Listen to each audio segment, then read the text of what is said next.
In accordance with Section 13 of the Borough Board bylaws, the following vice chair has been designated by their respective chair to serve as an alternate to the meeting of May 20th, 2019. First Vice Chair Walter Sanchez, for Chairman Vinnie Arcuri Jr. I'll accept a motion to approve this designation. Kenny, Betty second. Everybody in favor? All opposed? So first of all, thank you everyone for coming out on this beautiful 85-degree weather outside. I want to apologize in the beginning. I'm going to leave the meeting to Deputy Borough President Lee. But I want to make sure that we point out the fact that EDC has come in at the very last minute to help us out. We had something else, I think, on the schedule. It dropped out, and everybody realized that maybe we should get an update on Sunnyside Yard. So we gave them very little notice, and we appreciate the fact that they came in for us. So, are you ready? Yes. Yeah. So, the New York City Economic Development Corporation works to make New York City the global model for inclusive innovation and economic growth. It's fueled by the city's diverse people and, of course, our businesses. On May 3rd, 2018, the City of New York and Amtrak announced the Sunnyside Yard master planning process. The master planning process will focus on focuses, because it is ongoing, on developing a vision and planning framework that will guide the incremental steps of potential long-term development. With us this evening is Callie Williams, Director of the Sunnyside Yard Project, Eleni, who is not a stranger to us, the Queensborough Director, and Gabrielle Miller, Senior Project Manager with New York City EDC, and they will give us an overview on where we are in the Sunnyside Yard planning process. Thank you very much. Thank you, Borough President.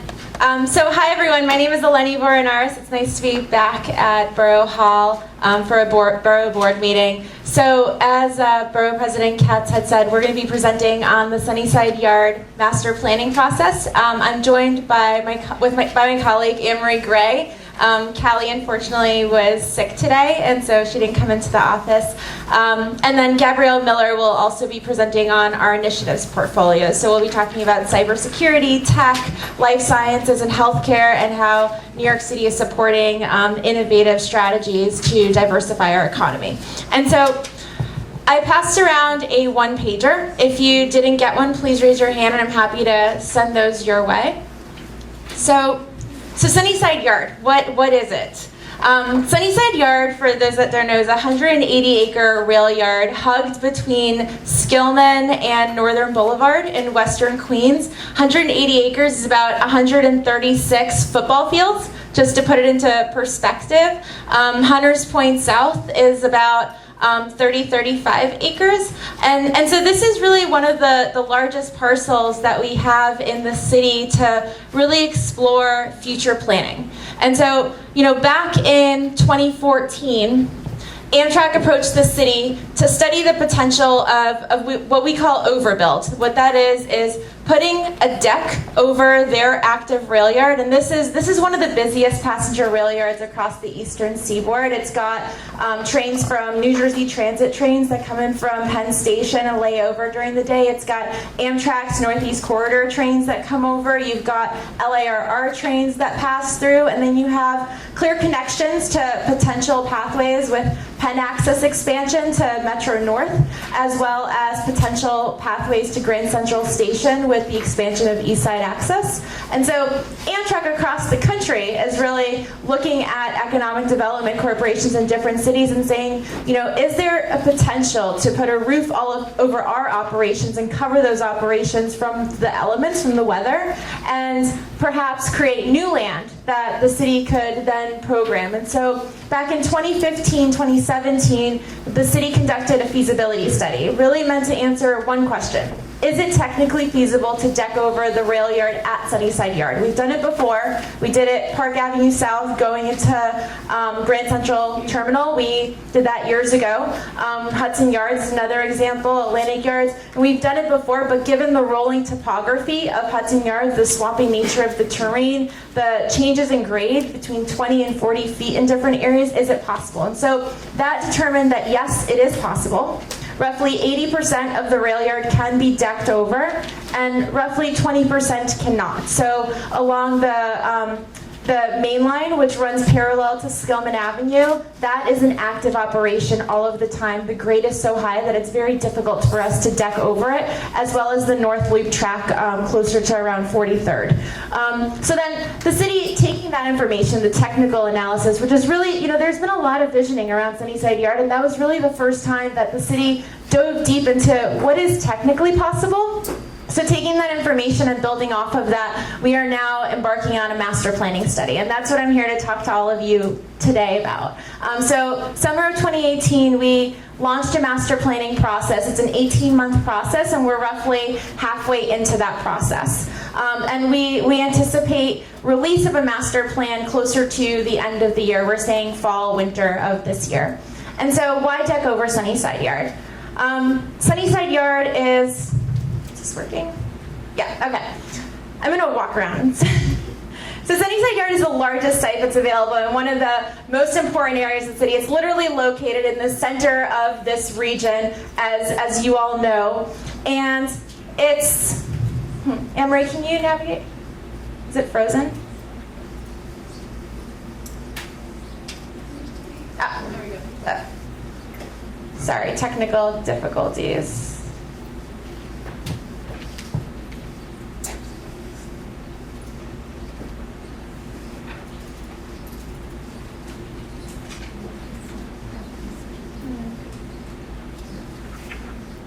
Okay.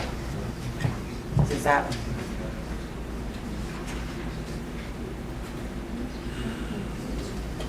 All right, can we do it that way? Okay. So it's, scroll up. Sorry, the PDF is just freezing.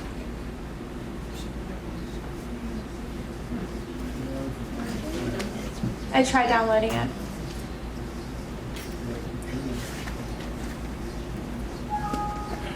It's already downloaded.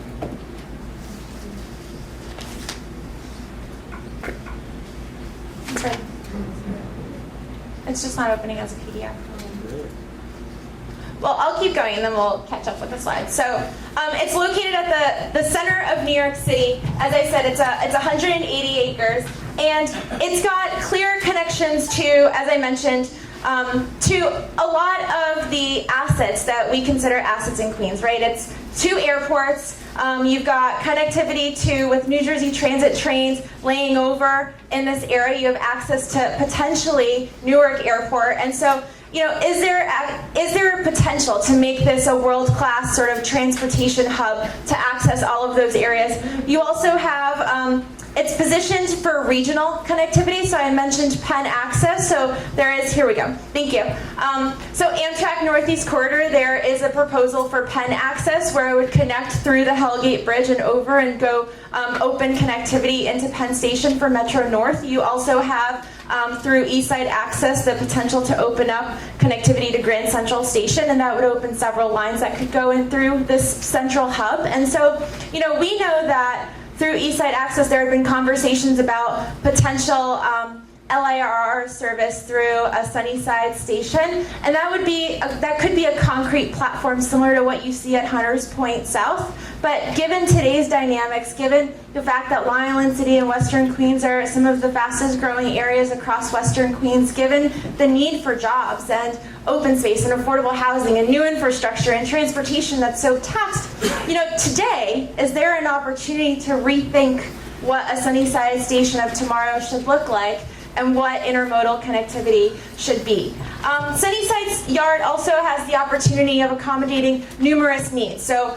public spaces, affordable housing, jobs, as I mentioned. And the fact of the matter is that the entire area, if you look at pictures of 1929 of the rail yard, so much of Western Queens had changed. Queensbridge Houses, which now is one of the largest housing developments across the city when it comes to NYCHA housing, was farmland, right? Didn't exist. We've gone from cleaner train technologies, we've seen more jobs come into this area, more housing, and yet Sunnyside Yard has really not changed in how it serves the community. And Queens has a long history of planned communities. We've done this before. Sunnyside Gardens is an example of a planned community. Forest Hills, Rego Park. I mean, we know how to do this. And so is there an opportunity to look at this and do it in a way that's Queens-centric? And so with Amtrak and MTA undertaking major capital investments in the yard in the coming years, and Amtrak being the major property owner, so Amtrak owns, it's 180 acres total in what we call the whale shape of Sunnyside Yard. And Amtrak owns the orange area, so that's roughly 140 acres. The blue is owned by MTA, and that's roughly 30 acres, with the city owning 22 feet and above, so the air rights over that. And then this green parcel over here is called, we've heard it called in the community Rabbit Island, and that's owned by General Motors. And that's roughly, let's say like 5 acres, 7 acres. And so, we're taking a new look at this, and, our approach to this is there an opportunity to deck over this area and create a plan that's by the public, for the public, and really created with the residents of Queens in mind. And so that very much is why we're here tonight, to talk to all of you, and why we convened a steering committee. So our first step when we started to think about, well, what does master planning look like for Sunnyside Yard and over Sunnyside Yard, was to convene a steering committee. And this is very different from how we've done steering committees in the past. So oftentimes you have the technical experts, the RPAs, the MTAs, like all of the regional folks on one side, and then you have the local working group on the other. We were really intentional about having the local and the regional folks around the same table, problem solving together.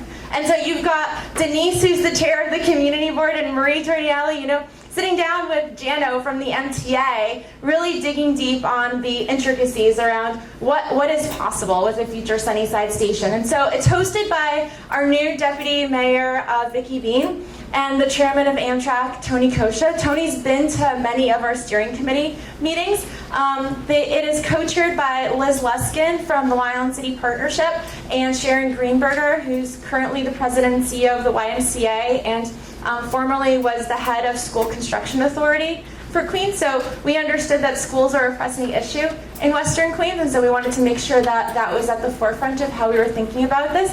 And then you've got a mix. You've got Ann Cotton Morris from Woodside Houses, who's also the NYCHA Citywide Council of Presidents chair. You've got Jano Lieber, who I mentioned, from the MTA, Jonathan Bowles, Community Boards 1 and 2, many of the civic presidents, Dutch Kills, Court Square, and Melissa Orlando from Access Queens, who cares about local transportation needs. And so it's a mix. And it's about 40 plus members, in addition to some of our educational institutions like LaGuardia Community College.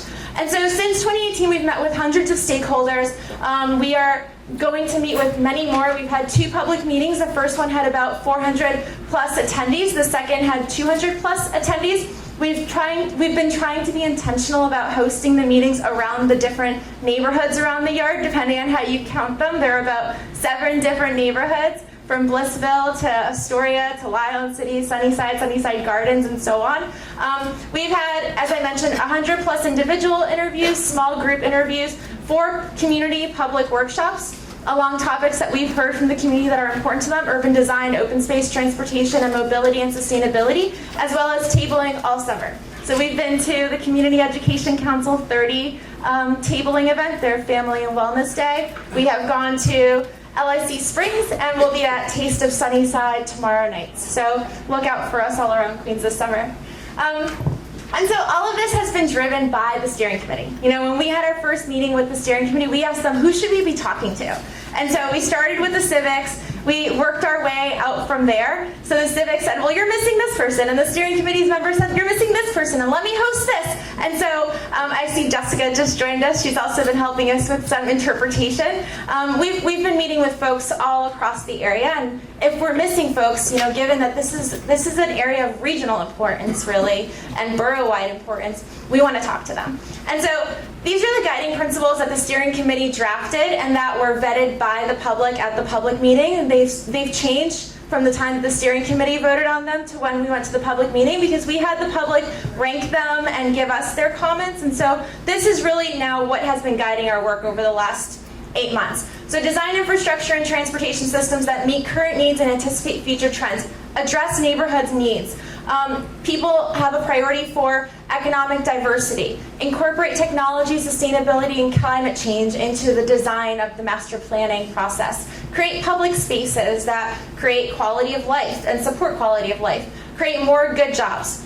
Support creative approaches to education, careers, and so on in terms of that whole pipeline. Respect and build on the heritage and diversity of the surrounding neighborhoods. Ensure high quality human-centered design, and create a plan that adapts to the evolving needs of Western Queens and New York City over time.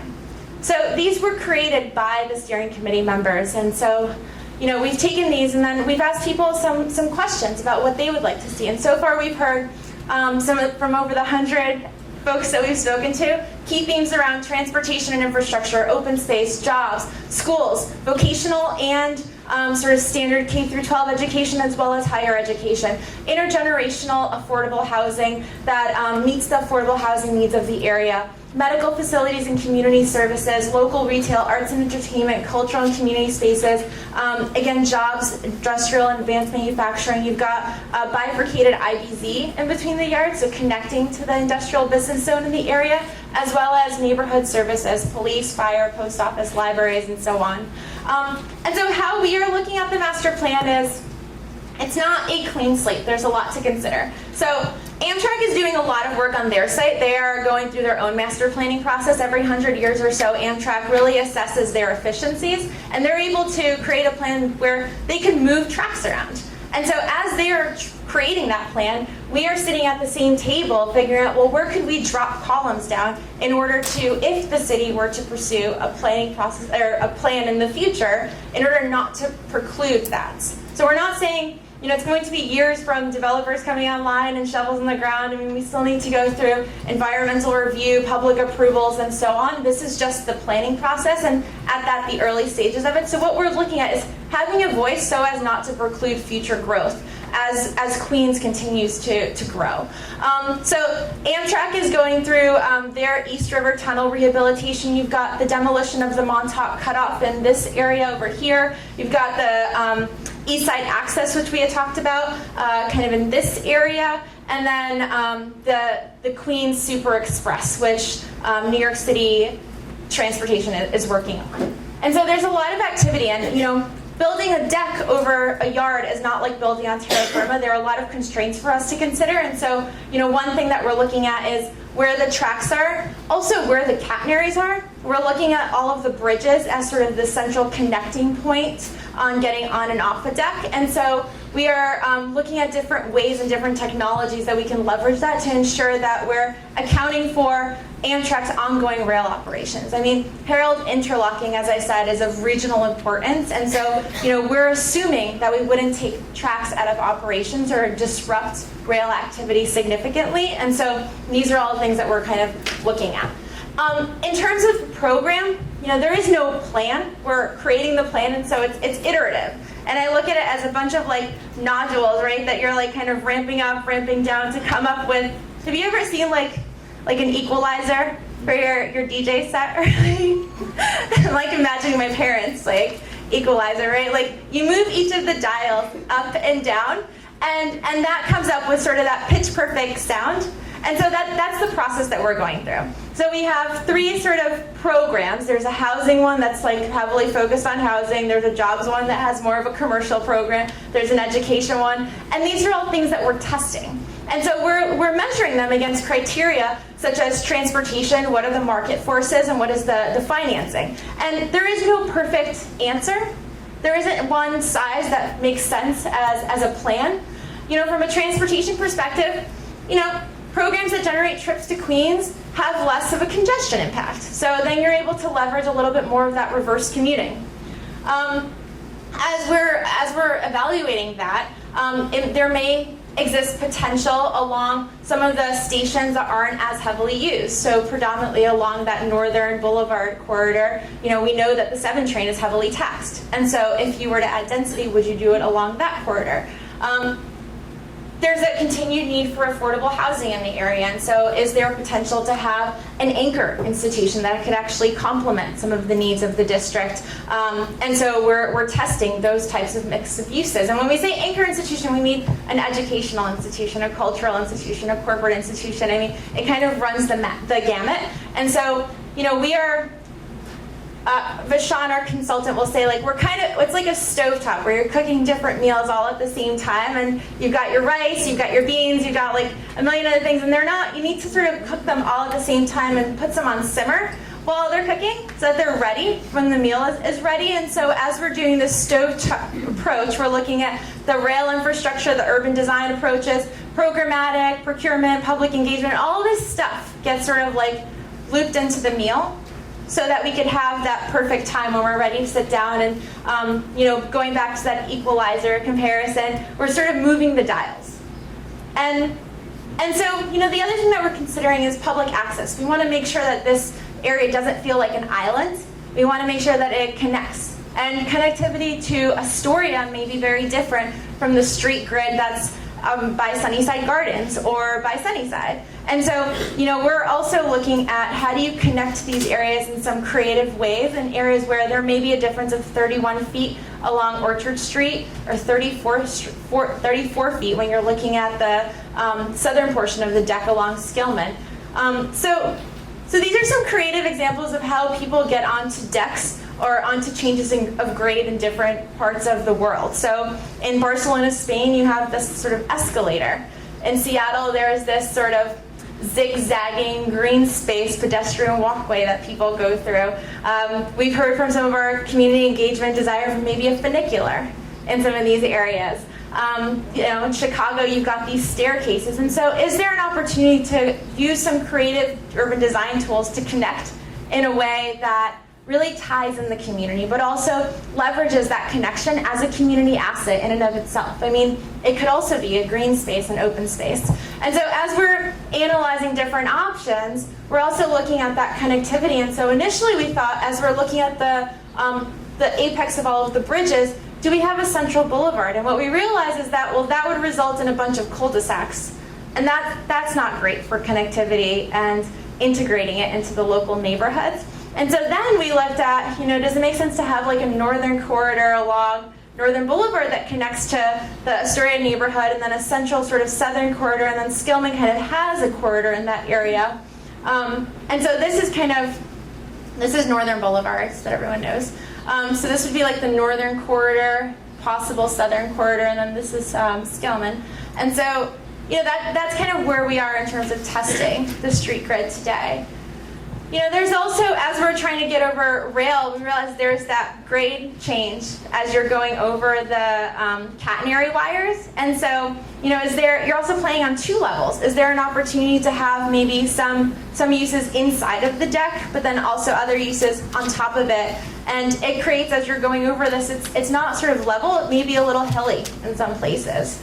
So we're exploring these options. We're also, as we're thinking about utilizing the inside of the deck, you're creating a floor. So there are no utilities, there's no infrastructure. And so as we're planning for the future, what are some of those sustainable measures that we should be baking into the planning today? And maybe using this as an opportunity to pilot new technology. So this is an example of Cornell Technion. So this is a passive house. And what a passive house is it basically is self-sustaining when it comes to renewable energy. So it leverages the architecture of the building, for example, to maximize the sunlight, so that you're not then bringing in hot air, let's say, and then turning on the AC to cool it. You're kind of leveraging that throughout the building in the way that it's designed. So it sort of builds upon its natural environment. We're looking at open space and bike-friendly streets at Kendall Square, and really trying to take case studies from around the world that have worked. We talked about block size. How do you establish the right grid? Manhattan block size is very different from a Sunnyside Gardens block size. So, these are the things that we're looking at. And, density is not the same as height. We say density would go possibly along the corridors where transportation currently has capacity, but that doesn't need to mean tall buildings. That could also mean, an example is Jackson Heights is a very dense neighborhood, but it's not high-rise. And so are there different ways to leverage the sort of things that we know about urban design, the things that we're hearing from the community to maybe build in a density to accommodate the needs, but not necessarily always do a towers in the park option. And so from an urban design perspective, and I have 2 more slides, from an urban design perspective, just entirely, there is no clear answer for where to start. There is no, as I mentioned, there is no set, defined, sort of good plan here, because we're trying to build the plan with the community. And so from an urban design perspective, it makes sense to start closer to the Lyon City core, adjacent to where there's already connection points, there are already sort of clear spaces for institutional uses. From planning for subway capacity, it makes sense to start along Northern Boulevard, where the subway can maybe has some capacity left. From a geotechnical and engineering and purely rail perspective, it makes sense to start closer to the Woodside area and work your way west. And then from a market analysis, it makes sense to start closer to the Court Square area and work your way east. And so this is kind of where we are to date with the planning process. And so the way we're also thinking about this is, if you could access 80% of your daily needs within a 20-minute commute, what would you want there? And so if you could access your housing, your cultural institutions, health, commercial, community services, business, places to produce things, and open spaces. And then we imagine that you may want to leave this utopian area at some point, because Western Queens and all of Queens is amazing, let's be real. So would you want to access transportation to get to other areas, other parts of Queens, other parts of the 5 boroughs? I don't know, I might want to stay in Queens. So, what if you could create a quality of life for everyday New Yorkers for far better than what they experience today? So what if we didn't have to have trash on the sidewalk? What if we didn't have to have snow removal on the sidewalk? What if we use pneumatic tubes the way they do in Roosevelt Island? There are technologies that exist that are far from the slush puddles and potholes and noisy garbage trucks and other nuisances, that we could plan for a better future, a more sustainable future together. So with that, I'm happy to take questions. Thank you. Thank you, Eleni. That was very thorough and a lot of energy and enthusiasm, which we always appreciate here at Borough Board. Before we get to questions, can we just go around the room? If you are here representing an elected official, if you could identify yourself and the principal whom you are representing. Jamal Wilkerson, Chief of Staff to City Councilwoman Adrienne Adams. Jack Renatovich with Councilmember Judy Van Bramer. Jessica Shabowski, Queensborough Director Mayor's Office. Is that it? Great. Okay. And before we get to further questions, Eleni, again, thank you very much for that very thorough presentation. I think our team has been to several of the steering committee meetings, some of the public meetings that you've been holding, and so it's been very encouraging to see a very community-based process every step of the way. Some preliminary questions. So you said the master plan is projected for unveil this fall or winter? So, yeah. We're anticipating probably late fall, early winter. We still have a few steering committee meetings to go through, and I think we'll probably have a few more public meetings. And we're about halfway through right now. And is that what's happening between now and then, or is there anything else that's immediately happening before the unveil? So is it just the public meetings and the public review? And the ongoing analysis, all of the work that's going through it. So every time we have another steering committee meeting, we take that feedback and go back. And so we're working with the financial consultants, we're working with the rail consultants, and the entire, very large consultant team to make sure that we're putting forth a plan that is feasible, and that really sort of mirrors what the residents of Queens would want in this area. Have there, during the public process and the public input process thus far, some of the concerns that you've been hearing, how have you been trying to address them or mitigate them or have them included as part of this development? Yeah. So a lot of the concerns that we hear about are there new sort of financing mechanisms so that you're not overly relying on the public-private partnerships? And so we are looking at new tools for that. We have heard concerns about overdevelopment, and so that's why I made a point of speaking about the density. I know there are a lot of fears about development in Long Island City and sort of spreading that type of development across. And so, like I said, density does not have to necessarily mean height. There are different ways that we can accomplish that. And we've heard the existing needs, right? This is an area that is in need of open space, for example. And so we're looking at creative ways that open space can be incorporated into like all of the different phases and, kind of prioritize. That's something that we've also been hearing from the steering committee meetings. Any questions from the board? Is there any history that you need to preserve in this development? Like, What do you mean by that? I know the buildings are historical. Some of the one of the Stillman, they're like the railroad. Sunnyside Gardens, you mean? So we are not. Not Sunnyside Gardens. I'm talking about down on the tracks. Mhm. On the tracks. There's buildings that have been there since 1910 when they built it. Is there any? I see. So none of the buildings that are on the actual rail yard that are owned by Amtrak or MTA are landmarked buildings or historic buildings in that sense. We are working with them very closely, and so one thing we've heard from Amtrak is like for some of their buildings, there are operations that need to be on the rail yard. And there may be operations that could benefit from being above ground on a deck and perhaps having a street address. And so we're working very closely with them to figure out, what would best accommodate their needs. But, we are strictly working within the parameters of kind of the rail yard and looking to complement the existing neighborhoods that are around them. Clive Williams of Board 13. Hi. Hi. Traditionally, we kind of associate rail yards with environmental problems. Do you see any real environmental threats? Are you experiencing any? Do you anticipate how to deal with these threats? So, yes. So this rail yard is, it's a super fun site. It's been a rail yard since the sort of Pennsylvania Railroad days, right? This is a long-standing rail operation, and they've changed their technology significantly over the last few decades. But there's real value in capping that and putting a roof over it.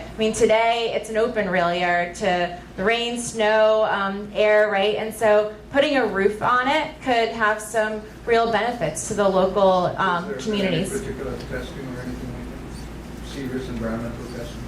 Not in the next phase. So that's part of our analysis through the master planning So that's process. going to be a very serious part of your analysis. Sorry, any actually like deeper environmental review would come once you actually sort of know what you're going to do next with the project. That would be after. But we have shared early analysis with Amtrak. So any information that they have about their site, they've been able to share with us. And so we have a good idea of the current conditions and existing conditions of the rail yard. Are you seriously taking that into consideration, though, because that is an issue? Oh, absolutely, we are. That's all part of the analysis that we're looking at. What we are talking is we haven't done significant borings and testing, so we haven't done that type of analysis, but we have a good handle on the existing conditions in this area. Renetta English of Board 3. Hi.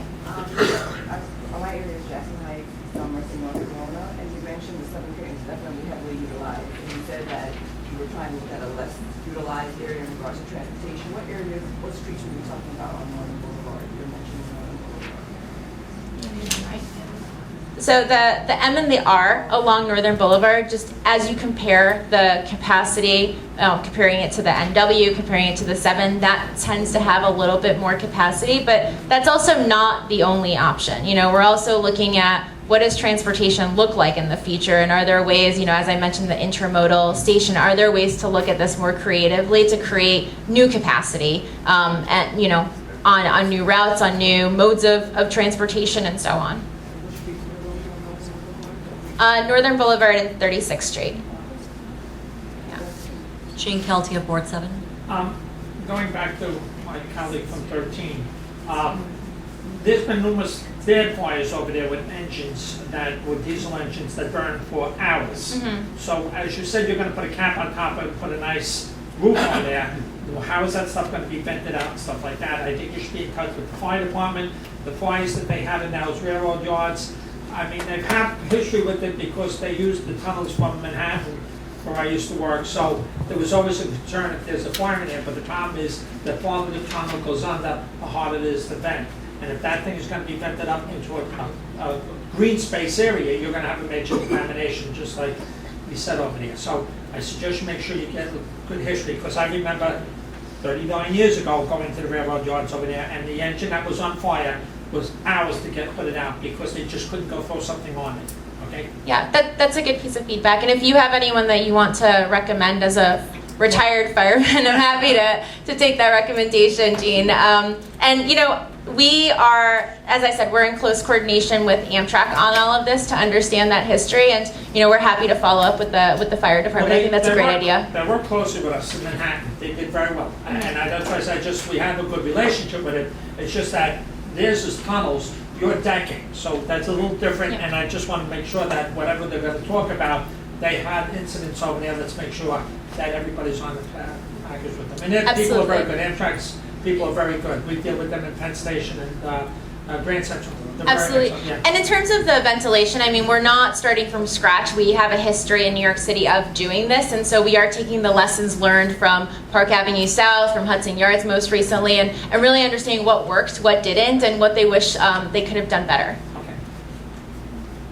Walter? I think the primary question we're going to be asked is, if your master plan is going to be released in the middle Sorry, of which community board? Board 5, Okay. Walter Sanchez.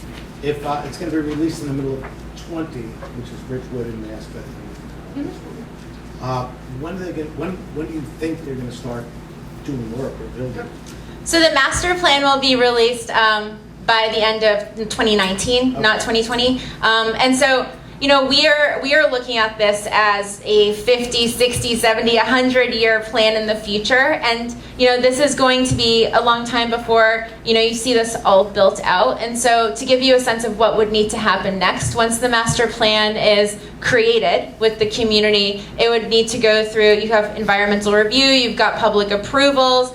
We need to figure out kind of how all of this will happen. Will it be a series of RFPs? What will be the structure for procurement? And so that's all part of the analysis. And so there's still a long ways to go. 10 years?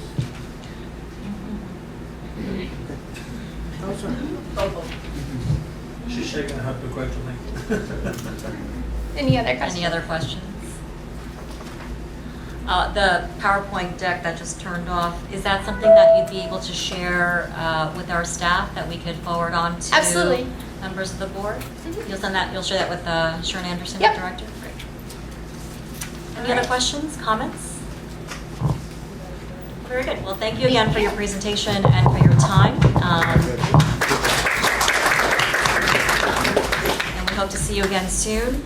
If there is nothing else on the agenda, the next meeting of the Queensborough, yes? There is another. Oh, sorry, you're not done. Don't go far. Oh, I didn't realize it was a separate, okay.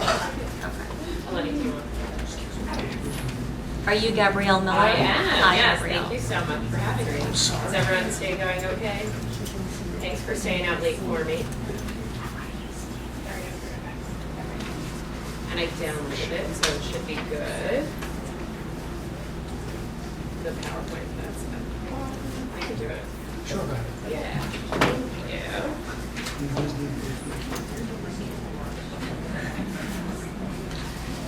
you. Perfect. Okay. Awesome. Thank you so much. And thanks for having me.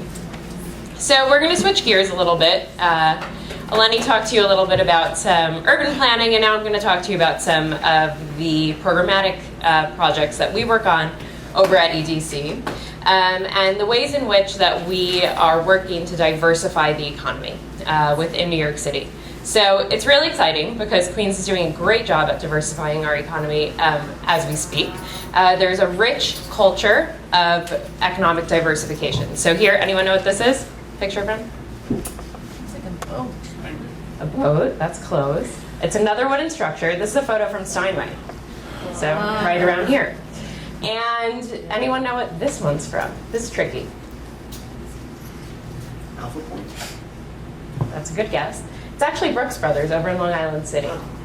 And this one is a little bit clearer to see. This is Juice Press, which is headquartered over in Queens as well. So there are a lot of things when people think of New York City. What are the industries that people think of? Finance, real estate, investing, all things like that. But we know from 2009 that that is not enough of an economic driver for our city to rely on. So enter EDC. So back in 2017, the mayor announced a plan to grow 100,000 good-paying jobs across New York City.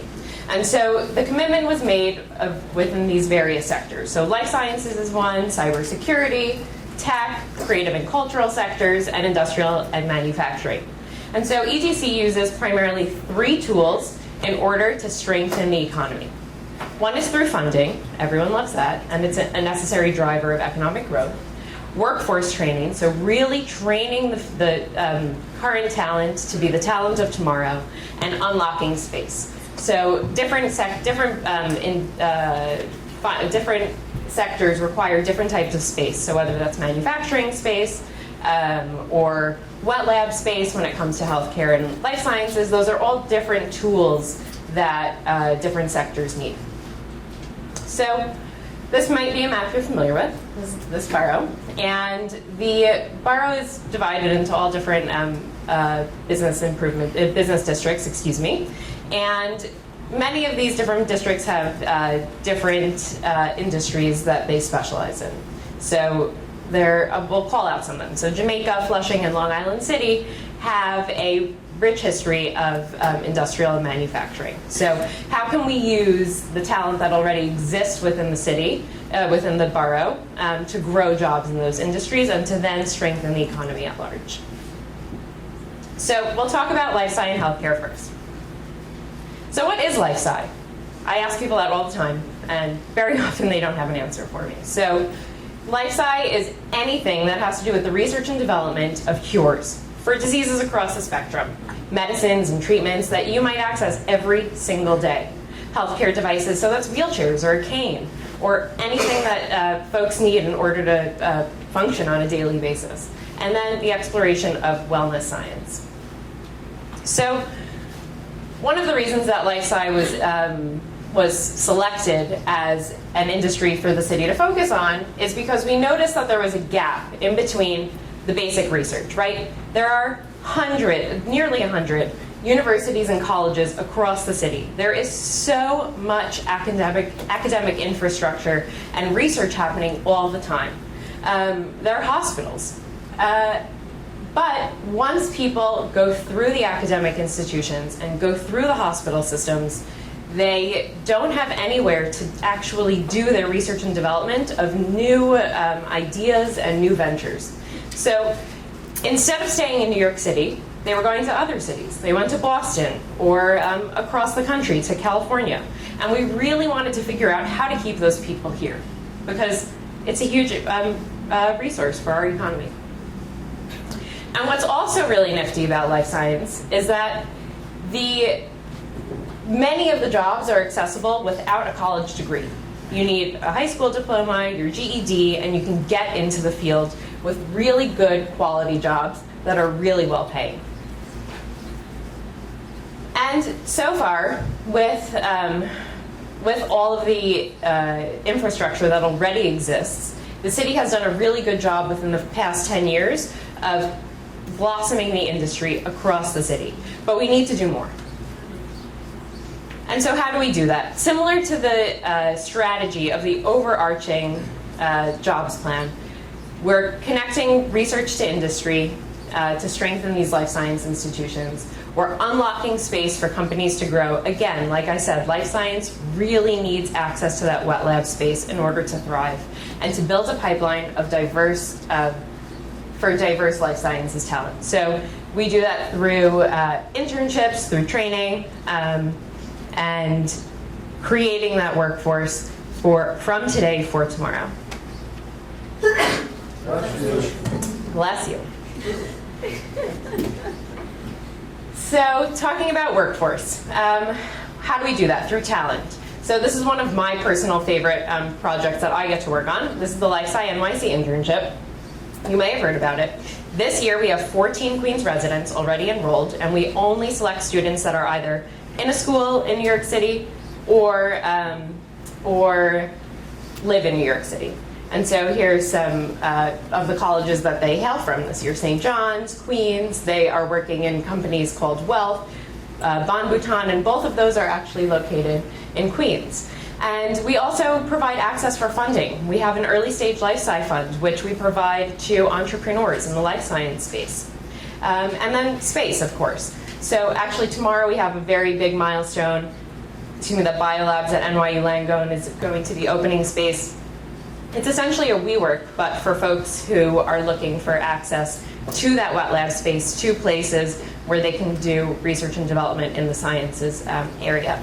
And then examples of expansion in Queens. It's already happening here. Let's harness it.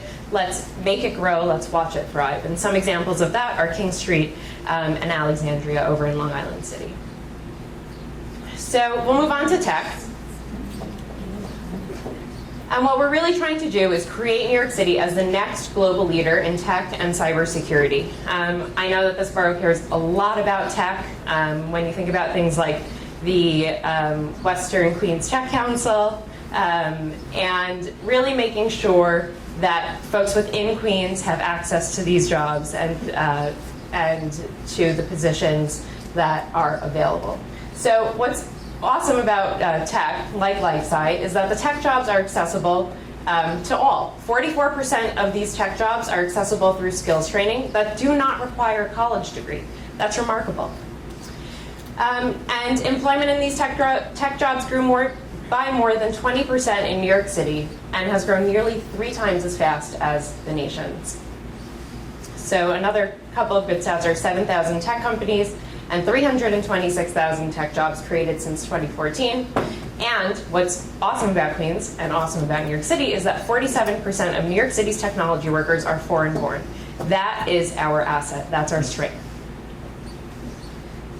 And cybersecurity was selected as a focus because of the risk. There's a real risk when it comes to cybersecurity.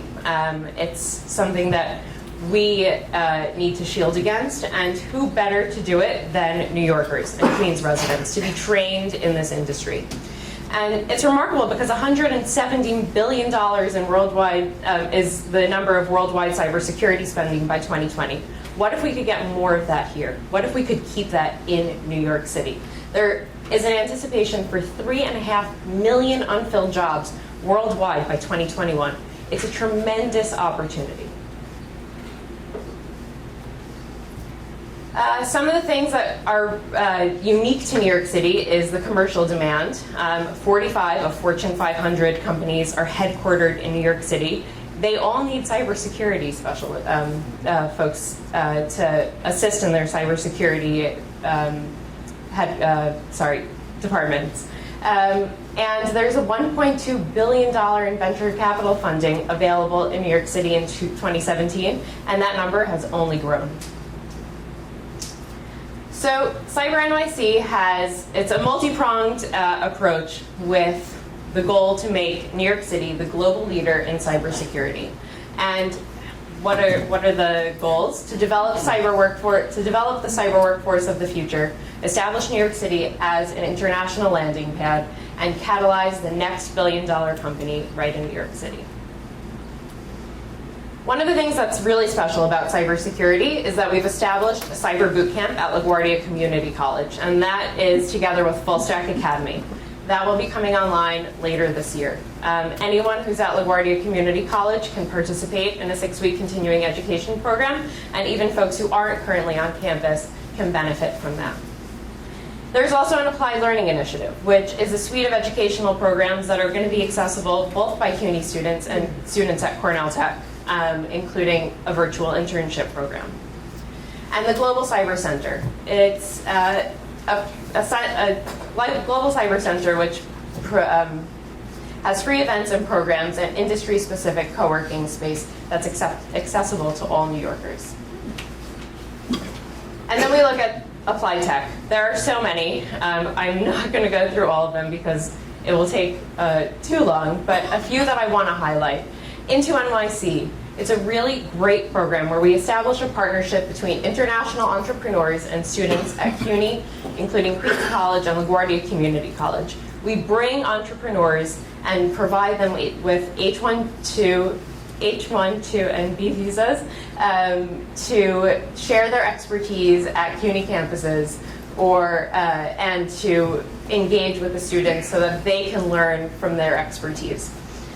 Big Apps for Blockchain. It's a public innovation competition using blockchain. So anyone with an idea who thinks that they can use blockchain to benefit a civil application is welcome to apply and innovate. Another one that I love is FutureWorks.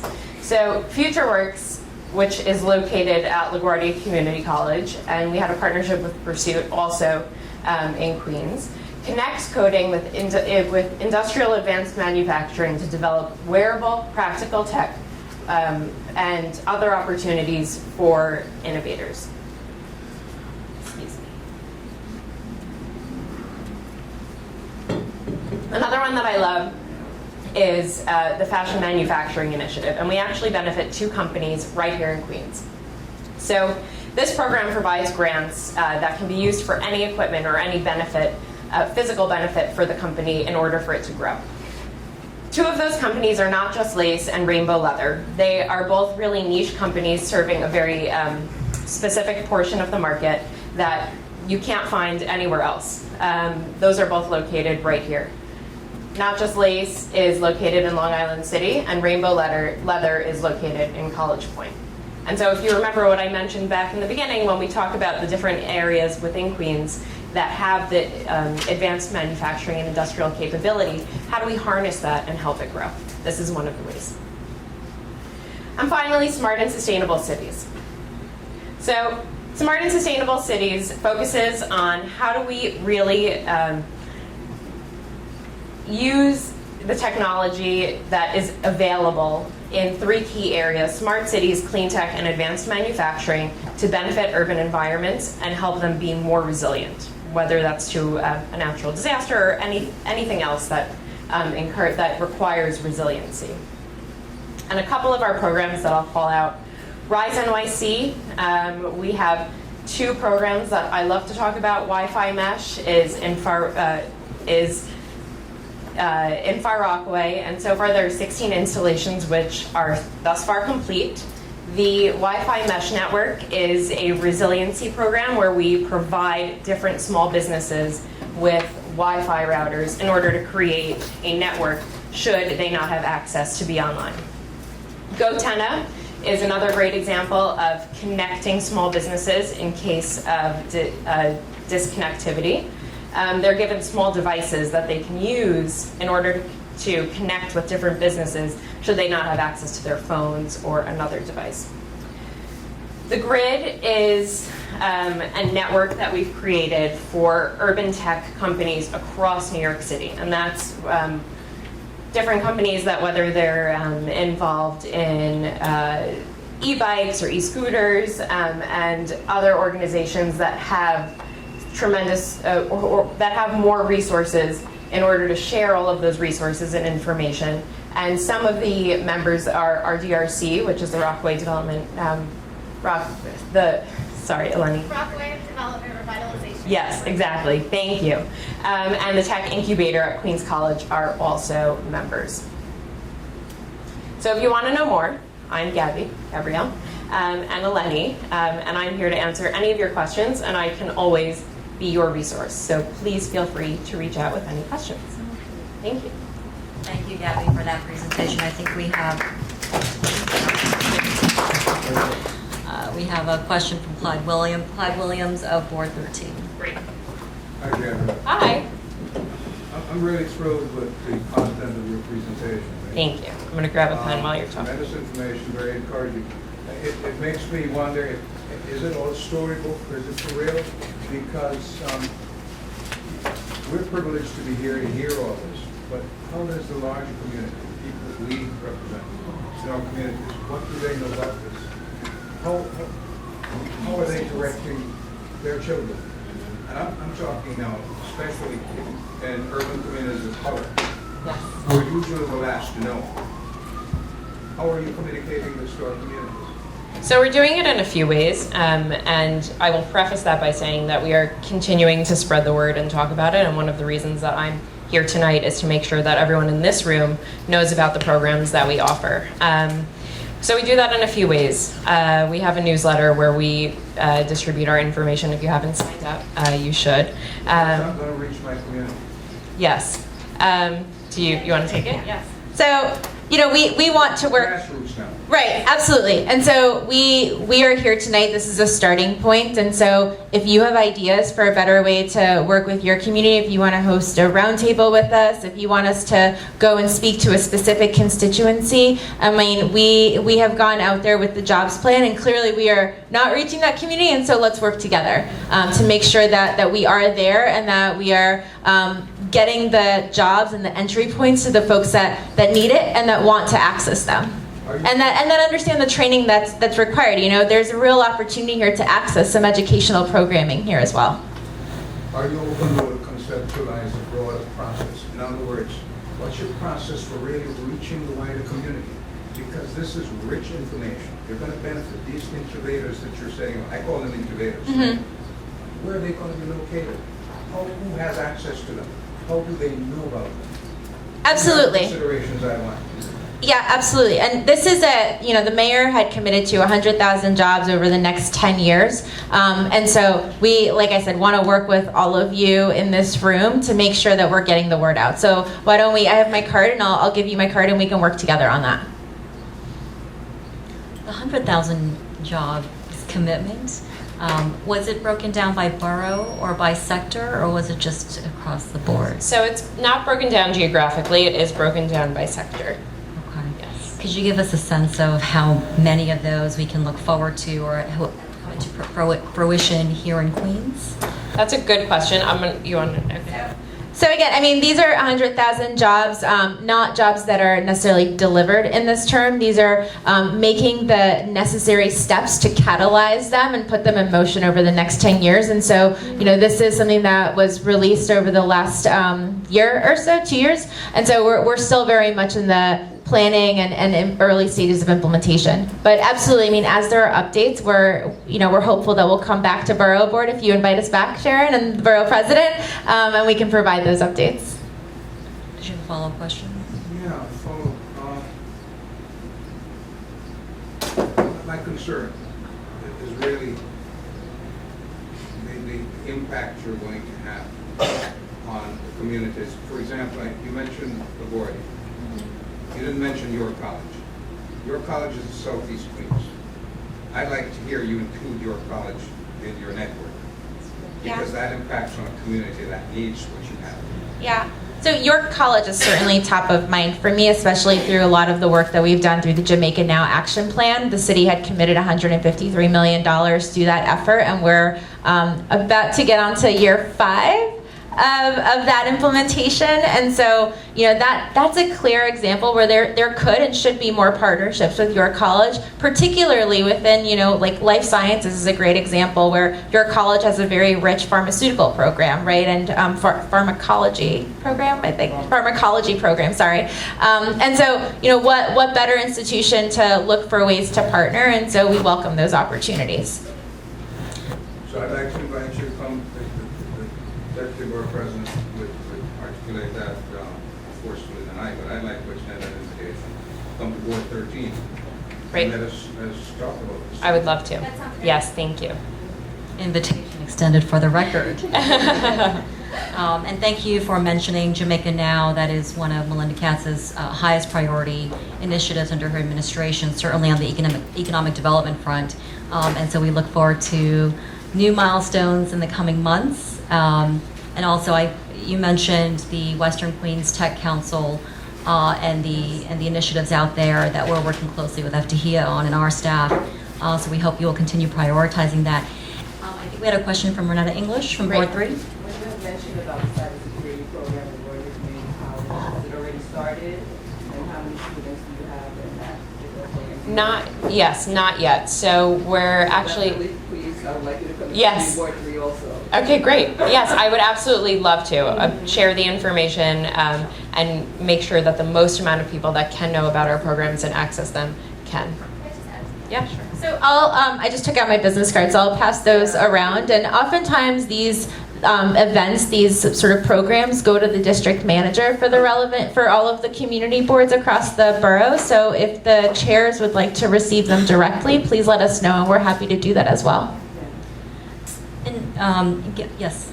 I was going to say, can we just do an open invitation to come to every community board so that we can all benefit?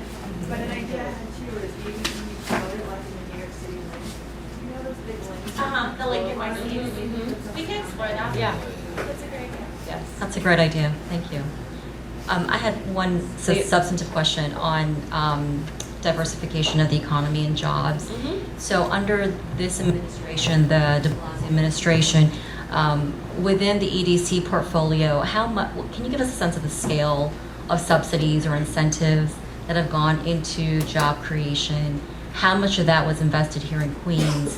And how many of those jobs have come into fruition in the past 5-6 years? So as I mentioned, I mean, we're still in the early stages of implementing the jobs plan, but what I can do is go back. I don't have those numbers in front of me, but I could certainly follow up. It'll take me a few days to go to all of the departments and gather them, but I think that's something that's a doable task. That would be helpful. And it doesn't, we understand that the 100K jobs initiative, that was relatively recent, but certainly a lot of subsidies over the last public taxpayer dollars have gone into job creation and economic stimulation over the last 5-6 years. So we'd like to get a sense of how much of that has Queens benefited from or seen, or that we should have seen in the past 5-6 years. Sure, absolutely. Any other questions? Gabby, thank you so much for Thank Did you have you. anything to add? No? You're good? Okay, wonderful. Thank you both, to Gabby and Eleni, for your thorough presentations. And do we have, Vicki has reminded me to remind our board that we do have a Memorial Day observance ceremony this Wednesday. I believe it's 11 a.m. And so we hope that you'll be able to join us in the Veterans Garden downstairs. And without further business on the agenda, the next meeting of the Queensborough Board will be Monday, June 17th, 5:30 here at Borough Hall. Thank you very much.